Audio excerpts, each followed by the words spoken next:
Hallelujah. खुदा यसु मसीह के जलाली मुहीब पवित्र और मुहीब नाम में आप सबों को सलाम। खुदा यसु मसीह का फजल और इत्मीनान हम सबों को हासिल होता रहे, आमीन।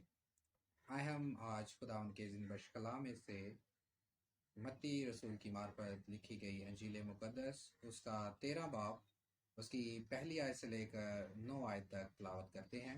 इसमें खुदा यसु मसीह बीज बोने वाले की तमसील अपने शागिर्दों के सामने बयान करते हैं। खुदा के कलाम मुक़द्दस में यूं मरकूम है, उसी रोज़ यसु घर से निकलकर झील के किनारे जा बैठा और उसके पास ऐसी बड़ी भीड़ जमा हो गई कि वो कश्ती पर चढ़ बैठा और सारी भीड़ किनारे पर खड़ी रही। और उसने उनसे बहुत सी बातें तमसीलों में कहीं कि देखो, एक बोने वाला बीज बोने निकला और बोते वक्त कुछ दाने राह के किनारे गिरे और परिंदों ने आकर उन्हें चुग लिया। और कुछ पथरीली जमीन पर गिरे जहां उनको बहुत मिट्टी ना मिली और गहरी मिट्टी ना मिलने के सबब से जल्द उग आए। और जब सूरज निकला तो जल गए और जड़ ना होने के सबब से सूख गए। और कुछ झाड़ियों में गिरे और झाड़ियों ने बढ़कर उनको दबा लिया।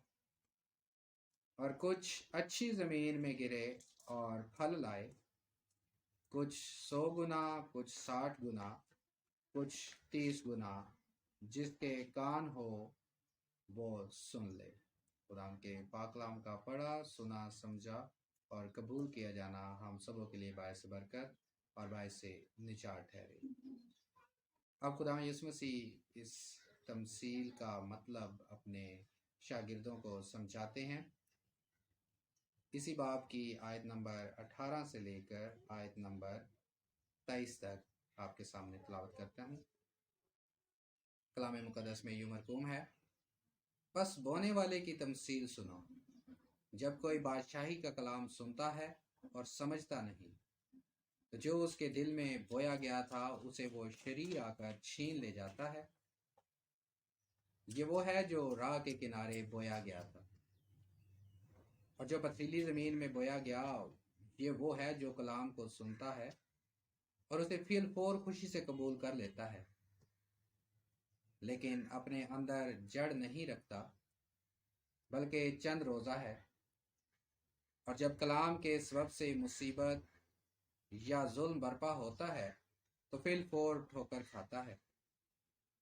और जो झाड़ियों में बोया गया, ये वो है जो कलाम को सुनता है और दुनिया की फिक्र और दौलत का फ़रेब उस कलाम को दबा देता है और वो बेफल रह जाता है।